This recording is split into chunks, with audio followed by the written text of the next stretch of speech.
There's a lot to be said and very, ordinary amount of time to say it in. I'll be talking first about formal structures, algorithms, which is one of the new ideas and new ways of thinking about ancient material and specifically ancient Egyptian material. And I'll be talking primarily about what this can tell us about relationships between ancient Egyptian mathematics and other areas of Egyptian culture.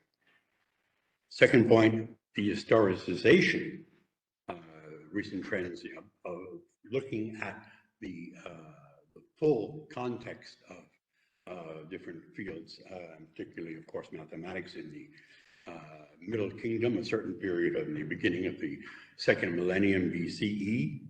I'll be talking here about what, for example, some earlier work based on a papyrus which was actually here in Turin for a long time, has told us about mathematics over and beyond the standard approaches in the Middle Kingdom period.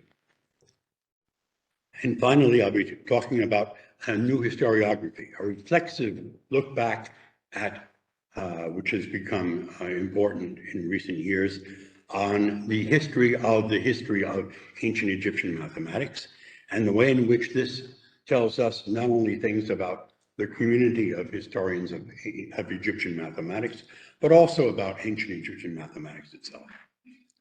So let me just begin with a brief chronology just to set you up. I'll be primarily concerned with the Middle Kingdom, where almost all our mathematical papyri date, although the most famous, the Rhind papyrus, actually is a later copy from the second intermediate period of a Middle Kingdom original.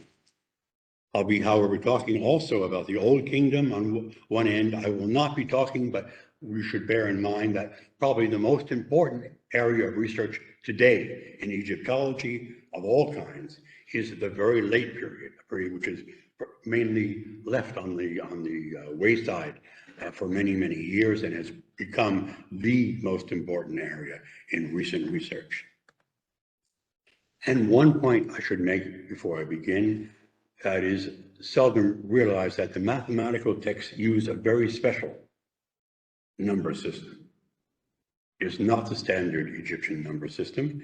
It's based on two Old Kingdom, third millennium metrological systems, the discrete system for counting objects and a length system for measuring lengths, which included fractions, which were not part of the discrete system.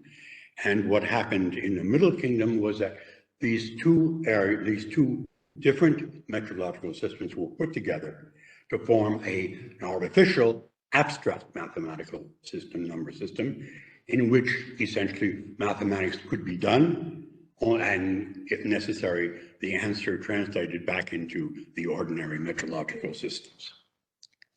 So this is just a starting point, and now let's talk about formal structures. The idea here is that instead of categorizing ancient Egyptian problems by modern conceptions of algebra or geometry, it is interesting to look at them all as structured by an algorithmic sequence of operations. And the people who have worked on this besides myself are primarily Annette Imhausen in Frankfurt, Tanja Pomeranning now in Marburg, and Daria Bonipek. This is an area which has become recently, I think, important, and a way of really going beyond sort of standard modern categorization of mathematics applied to the Egyptian period. This is a problem from the Rhind papyrus. P Rhind just means Rhind papyrus, is a quick way of indicating it. This is problem number 26. You see the hieratic original. Mathematics was written not, of course, in hieroglyphics at all, but in hieratic, the cursive script, which almost everything was written in. Hieroglyphs were mainly reserved for monuments, but the standard procedure is to transliterate hieratic into hieroglyphics, and to essentially work from there. But the original, as I say, hieratic. Here is a transcription of the Egyptian as it is laid out in the papyrus. Here is a translation with the different parts put in a bit more regularly, because the copy, the Rhine papyrus itself, is a late compilation in which many things were transformed a bit, because the originals were written mainly in the direction of writing, which were originally from the Old Kingdom and the first part of the Middle Kingdom, which was vertical. Not even the hieroglyphics, etc., were written vertically, and it was only much later that these became primarily horizontally written. So this is a problem which is involves a quantity. It's 1/4 of a number with a bar over it is a way of indicating a fraction. All fractions, all Egyptian fractions, except 2/3 are 1 over something. It's 1/4 was added to it, became 15. And the problem reads, calculate starting with 4, you will calculate their 1/4, 1, total 5. Calculate starting with 5 to find 15, and then there is a calculation shown. 3 will result is a division. Calculate starting with 3 4 times. 12 will result. It's a multiplication. The quantity is 12. Its quarter is 3. The total is 15 as demanded. All problems in ancient Egyptian mathematics, Middle Kingdom mathematics, are presented in the same way. There's a title, possibly this is optional, and a presentation of the problem. There's what I call a solution algorithm, the step-by-step method of resolving the problem. There's a solution given at the end with a verification. On the right-hand side, you see that. And there are calculations which may or may not occur in the problem itself. These are common, for example, in the Rhine papyrus, much less common in the Moscow papyrus, 2 of the main mathematical papyri which we possess. So, step-by-step presentation of the solution, use of fixed specific verbal forms. Now we turn to the increased interest in grammatical and structural questions involving these papyri. The fact that there's a verbal form called the Sejameth, written in the third person in the presentation of the problem, whereas once you get into the solution algorithm, you only find imperatives and Sejameth verbal in the second person. As a rule, every verb in the solution algorithm corresponds to a single arithmetic or control operation. And as I mentioned, the calculations are not always shown. So here's the algorithm of the Rhine papyrus number 26. I've just put in a little box and I've numbered the steps. And I've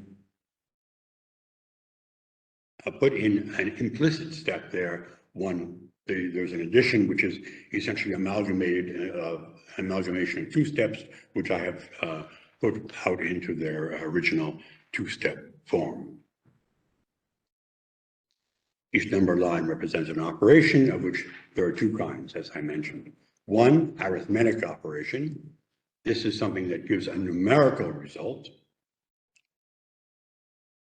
In blue, in this presentation of the algorithm of problem 26, you will calculate add, so you have the Sejameth in step 2, you have the which I translate in English by future, you have the imperative in step 3 and 4 and 5. This is rather standard, this mixture of imperative and Sejameth. Okay? And we simply transform that into a symbolic rewriting. Of course, this is totally non-Egyptian now. I'm just doing it for the ease of a modern investigator who will be looking at this problem and seeing understanding as we can see what's going on. So you have the various kinds of types of operations: fractionation, taking the fraction of something; addition, division, multiplication. and I write division in the form I've given rather than the normal form, because in Egyptian, the divisor is given first and the is given second. But there are also control operations in Egyptian algorithms with not a numerical but a dispositional result. The first step is such a case. Calculate starting with 4, that is, initialize these calculations which will be carried out by 4, which I represent by an arrow, as you can see. So we have a way of understanding the two types of operations that are involved in all mathematical problems. And the question then is, what can one find out from this? One question that one can pose is, where do these numbers come from? In most cases, one of the arguments in a given step is simply the value of the result of the step which immediately precedes it. And one can see this for most of the steps in this very simple problem. Another possibility is that it comes from the data, 1/4 and 15 being the two data in the problem. And the final possibility is that there are numbers which are the results of earlier steps and which are brought back into the operation at some later date. And this is the case of the 4 in the initial step, which is used in the final step. Okay, so there's the information flow. Unfortunately, not very clear in terms of giving us a clear understanding of what's going on generally. And so I introduced some years ago the idea of an abstract rewriting, which is simply the data of the problem represented by D's, the result of each step indicated by the step number. And let's go back to that. Hello.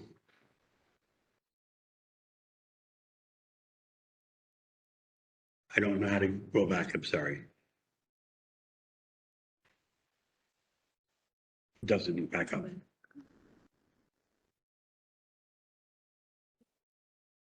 Where's the arrows there? Okay. Yeah, fine, thank you.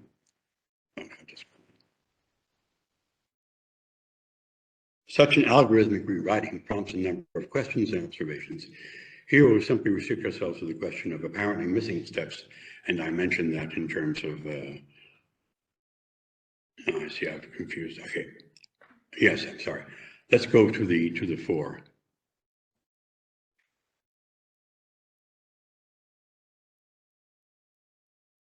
Okay, where the only number which does not have a precursor somewhere is this initial form.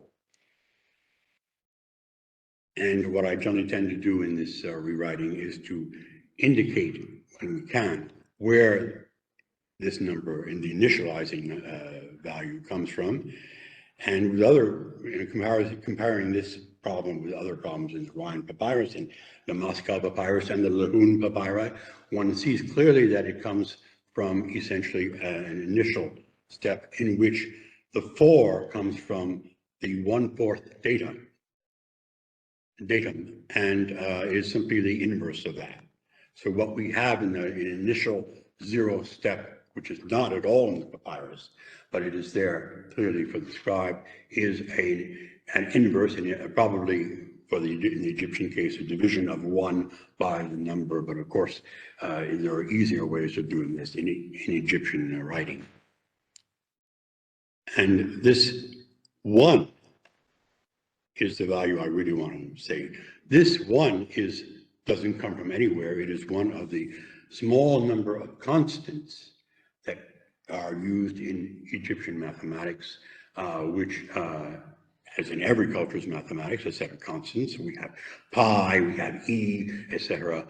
The Egyptians had 1, the unity, and they had 1/9 used in the calculation of the surface of a circle. They had 2/3, which was necessary for one of the main steps in a calculation, and so forth. So we have a small number of constants that appear again and again in Egyptian mathematics, and which simply had to be memorized by the student. Not very difficult, there aren't that many of them. In the Mesopotamian case, in which there are many, many, you actually have lists of these constants. And I will not say any more about the algorithmic structure except to say a word about calculations and a word about tables. Any choice of a mathematical technique facilitates certain arithmetic operations, but renders others difficult. In the Egyptian case, the choice was to use fractions. And fractions pose essentially two cases of difficulty. The 7 types of calculational techniques used by the ancient Egyptians, of these 7, only 2 pose any kind of real difficulty. One is doubling in the case of an odd fraction, that is 1 over an odd integer, and taking 2/3 of a fraction. Taking 2/3 of a number is a standard calculational technique. Doubling is a standard calculational technique, and these particular specific cases of doubling and of 2/3 cause problems. And the answer in Egypt, as it is everywhere, is to use tables. Use tables to list the results of these difficult parts so that you don't have to do it again each time that you do an operation. And we have doubling of odd fractions. We have 2/3 of a fraction. We have tables in the Rhind papyrus of both types, and the only tables we have are these 2 types. Here is an example of a 2 over n, doubling of an odd fraction. This particular papyrus is not the Rhind, it is a fragment from Lahun, but which has the same table. In a more abbreviated form. So that's the table in which you have lists of fractions, odd fractions, 1/3, 1/5, well, third, a fifth, a seventh, a ninth, and so forth. And you have their decomposition in unit fractions. And to 2/3 of a fraction table, this is we only have a copy on the Rhind papyrus, and you have it on the right-hand side of this picture, 2/3 of 2/3, 2/3 of 1/3, 2/3 of etc. I will not say anything more about calculations here.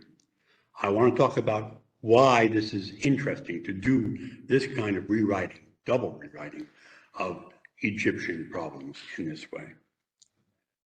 One example of this formal approach leads to an improved understanding, it seems to me, of the extant mathematical papyri and the identification of a comparatively small number of strategies used to solve mathematical problems in the few extant texts we possess. Again, not again, but the first time here, Egyptian mathematics poses a major problem. We have very, very few sources, very few. Compared to other cultures like Mesopotamia, we have something like 6 texts, if you include the Lahun papyrus fragments as well. So we're really running on a very small sample. But even within the sample, there are groups of problems in the Rhind papyrus, the Moscow papyrus, one example in the Lahun papyri, which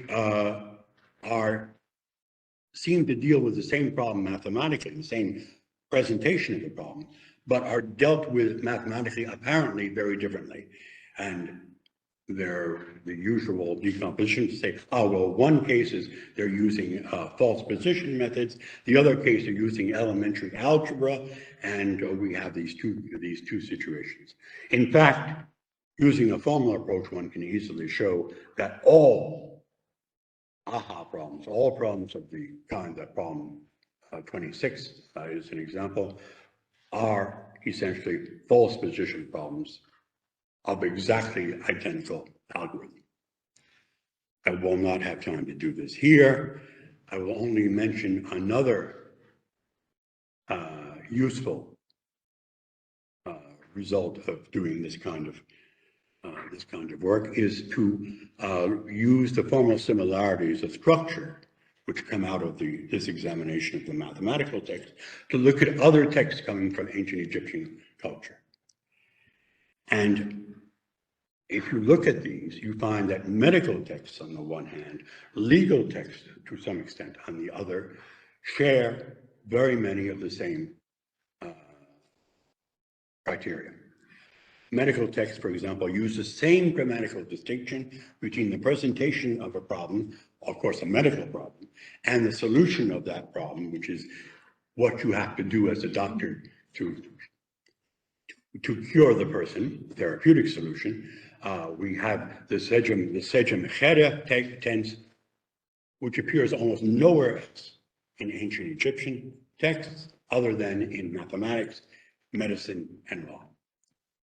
We have the sejam chere tense in the medical procedure. We have the second person used for the solution, whereas the third person is used in the presentation of the problem and so forth. Here's an example from a Middle Kingdom medical text, which is at University College at London. It's a gynecological medical text, and I'll just give the first example here. Instructions for a woman, her eyes were aching until she could not see, as well as aches in her neck. For that you will say, you will say, these are the, and we have a word that we do not know the meaning of the uterus in the eyes.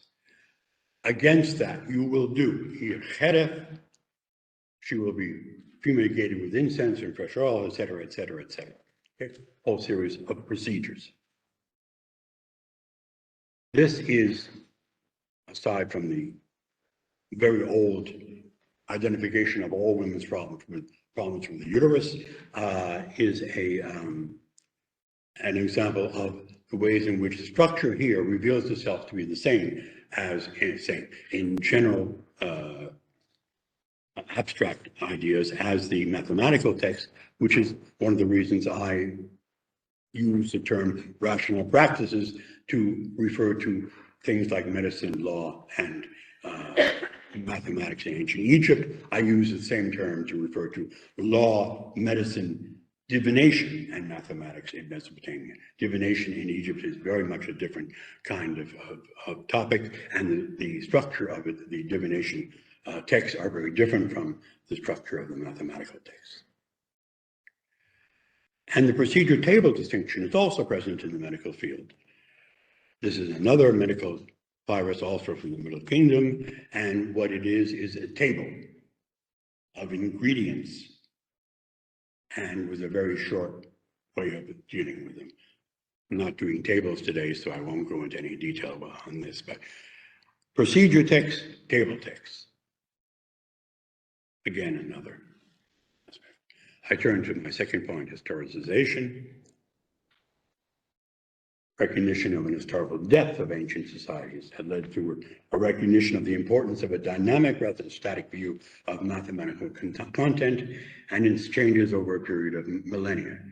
Changes arising both from within the practice of mathematics itself and from the relations of mathematics with other domains of Egyptian life. And this broadening of interest beyond the classical Middle Kingdom period, as I said earlier on, refers mainly to an interest in Old Kingdom texts, of which comparatively recently we have had a number of publications of these, as well as recently discovered tomb scenes, which help us understand some other aspects of metrological and mathematical questions. And from the Greco-Roman period, demotic mathematical texts, that's a late form of writing of ancient Egyptian, interaction with Mesopotamian, Greek, and Roman cultural traditions and practices. I will be leaving aside the Greco-Roman. I will only be looking at the Old Kingdom, and I will not be talking about the details of research on the social relations between mathematics and administration, architecture, astronomy as three examples, which have been recent, very important questions.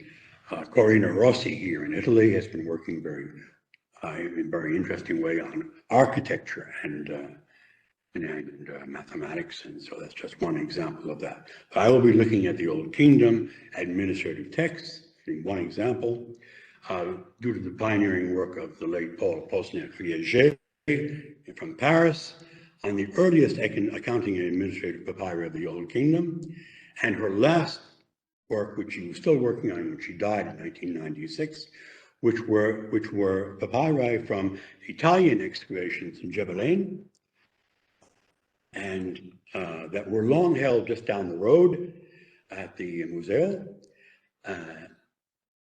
and that have been since returned, at least part of them have been returned to Cairo, but she had access to all of them while they were still here, and was able to find some very, very interesting work, which she died before she could publish, and De Michaelis very nicely published these, but without commentary, essentially, in 2009.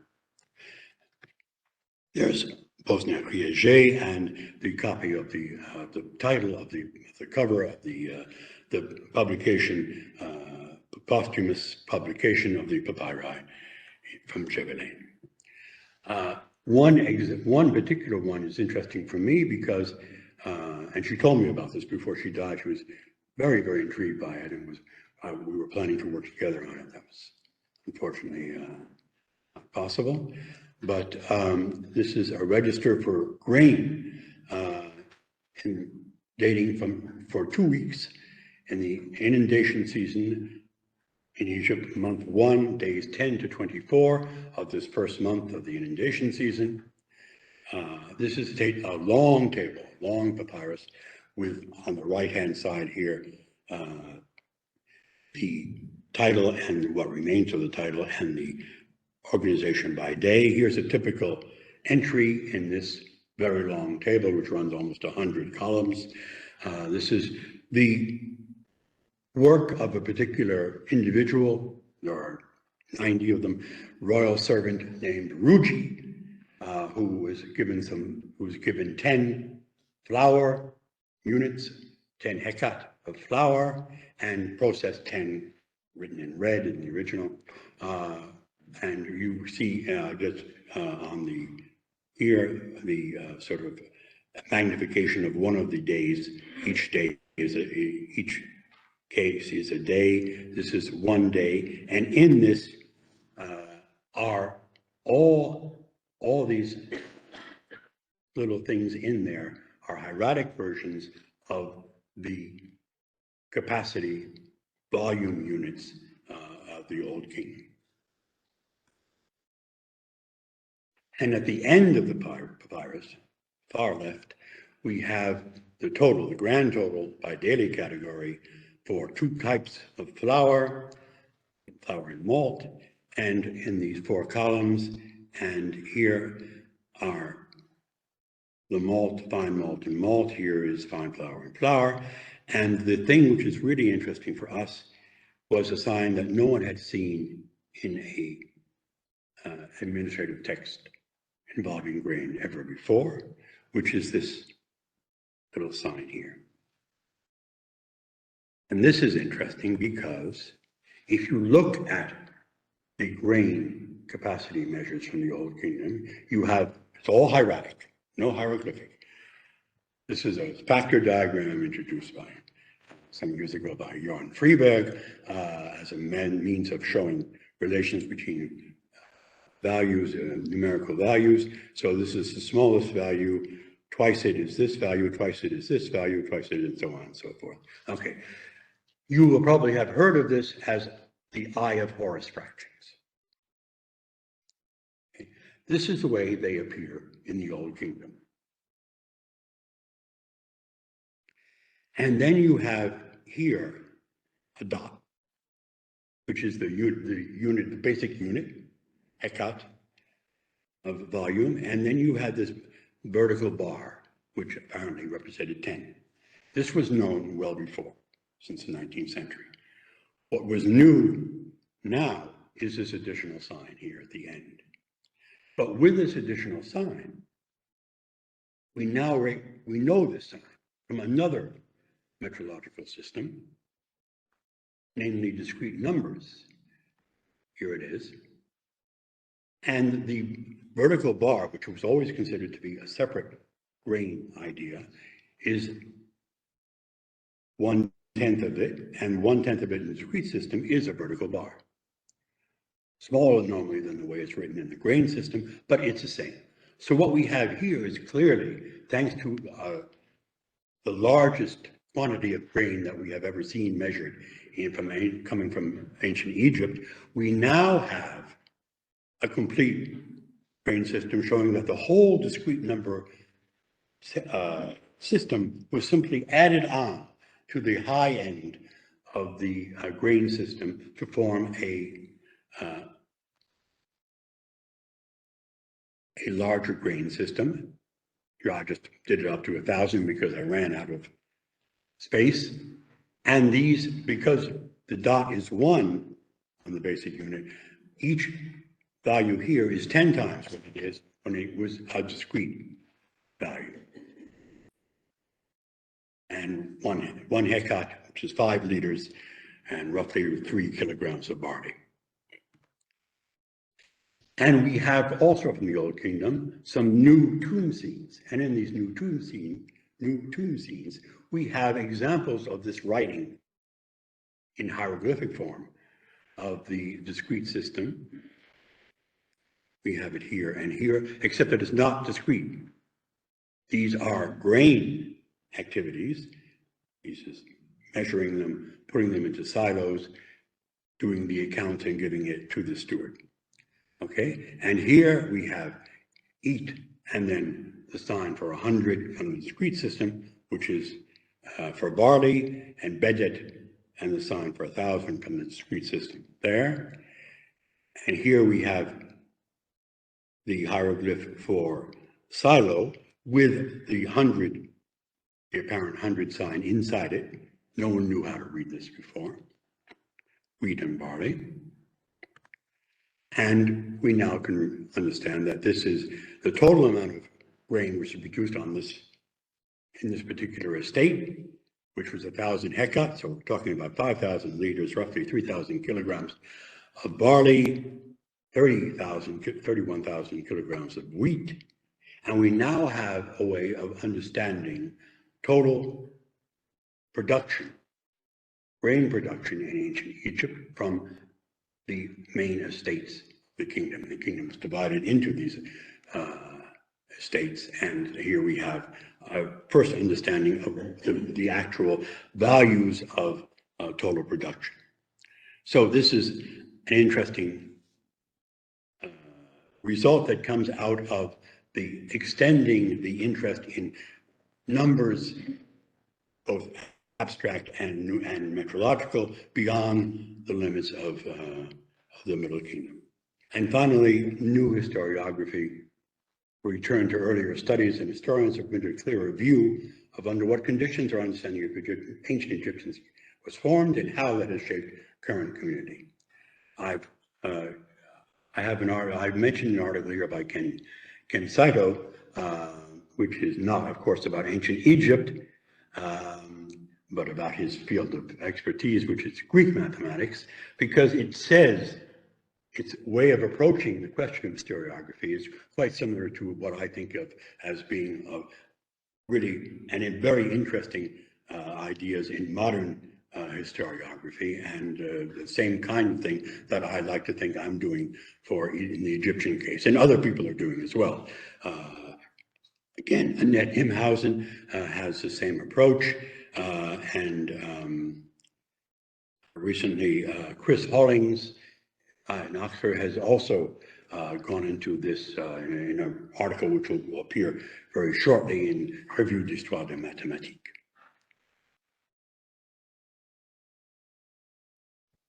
Let me just say that this is a new historiography. The old historiography is essentially inconsistent.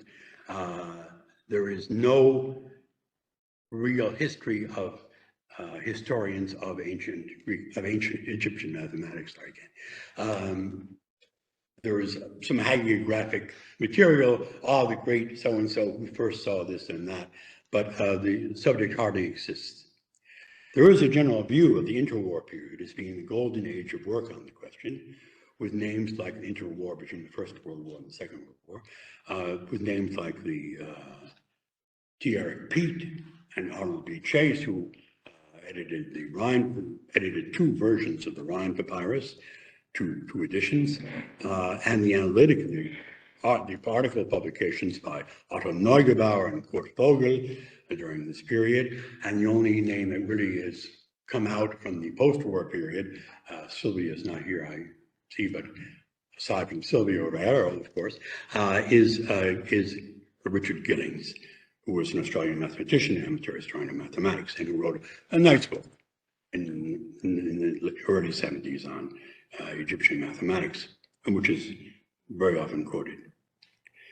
So I want to go, as my example of this, the interest in this, I want to go back to the Eye of Horus, which I mentioned as being a result of our understanding of what these fractions were in real terms in the Old Kingdom. I want to talk about the fact that are they really Eye of Horus fractions? And my answer is no, as I have written about, but I want to talk about the history of that. The whole idea that the fractions of the Hekat, fractions of the capacity measure, come from the Eye of Horus, comes from an article by Georg Möller, who published in 1911 in the Zeitschrift für Ägyptische Sprache, an article on the signs for the fractions of the measure of capacity and the Wedjat Eye, the Eye of Horus. This article he published based on material which he had and did not publish, gave no argument other than, oh, it looks like this. And that was it, essentially. And no, it was not, no one paid much attention until 1927, when Alan Gardner, the great Egyptologist and author of the Egyptian grammar, in his first edition of the grammar, put in a small section in corn measure, put up the eye again, though he had to shift it into the other eye because it fit better, slightly better on the results. But the fact that it was ambiguous whether it was a left eye or right eye was already a bit suspicious. And then gave what Müller said, citing Müller, and added a little story that he invented about the god Tut, et cetera, which sounds like an Egyptian story, but it's not. It's a pure invention of Gardner. But it was read by everybody as, this is, see, the ancient Egyptians talked about the Eye of Horus as being the basis, and this is how it came about. And they said it in themselves. They never said any such thing, and this was, as I say, the opinion of Thomas Peat, when he published 1923, the second edition, because Eisenlohr had already published in the 19th century, the first modern edition of the Rhine Papyrus, the Rhine Mathematical Papyrus, said about the Eye of Horus fractions that Müller was the first scholar to perceive that they could be arranged to form the figure of an eye. It must not be inferred, however, that this was their origin, and that was the point of Müller, that it comes from the eye.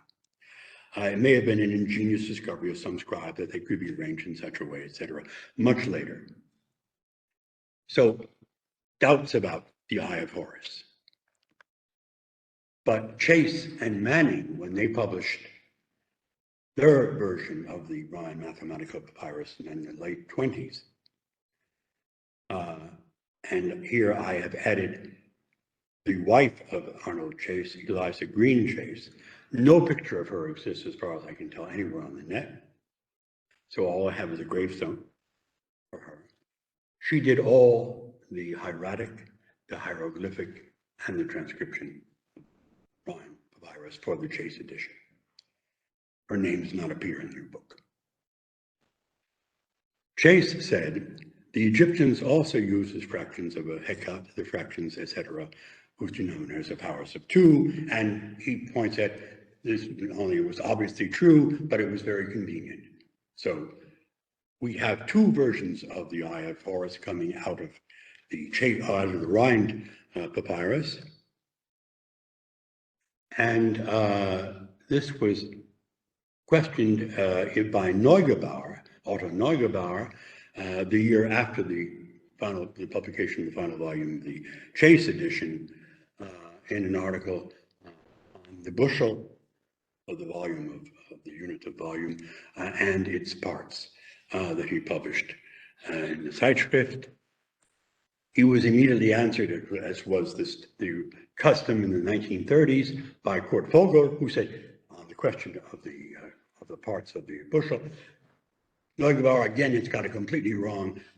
Neugebauer said, doubts not really at all convincing.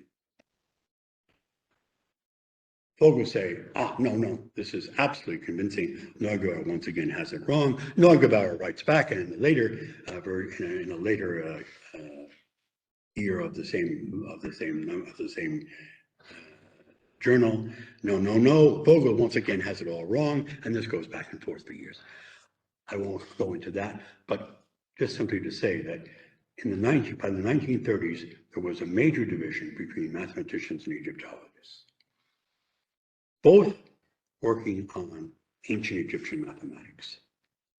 The former mathematicians used and referred to the Chase edition, Chase and Manning edition of the Rhind Papyrus, and had read Gardner's grammar and took that as the Egyptological word. The Egyptologists read and used the Pete edition of the Rhind Papyrus, doubts about the Horus Eye, and they didn't need Gardner's grammar because they already knew not only hieroglyphs, which is the one, Gardner's grammar, but the hieratic in which the Rhind Papyrus is actually written. And this two-school division of historians of Egyptian mathematics continued through the 30s. Eventually, the Egyptologists dropped out. They felt, well, these are really mathematical questions. We disagree, but we're not really in a position to argue with mathematicians, and they abandoned the field. Neugebauer being the only exception. He was originally a mathematician, and a very good one, by the way, but was counted as an Egyptologist because of his serious knowledge of ancient Egyptian. And his article on the Horus Eye fraction, however, was never cited after its publication. The only article of his that was never cited. And in any case, the story Gardner had made up about the god Tut, et cetera, was too good a story to leave aside, and so he continued on. And I think that was also one of the major reasons for it. Starting in the 1970s, new work, both archaeological and epigraphical, shed light on the question of Horus Eye fractions. The Fifth Dynasty tomb, of which we saw one example in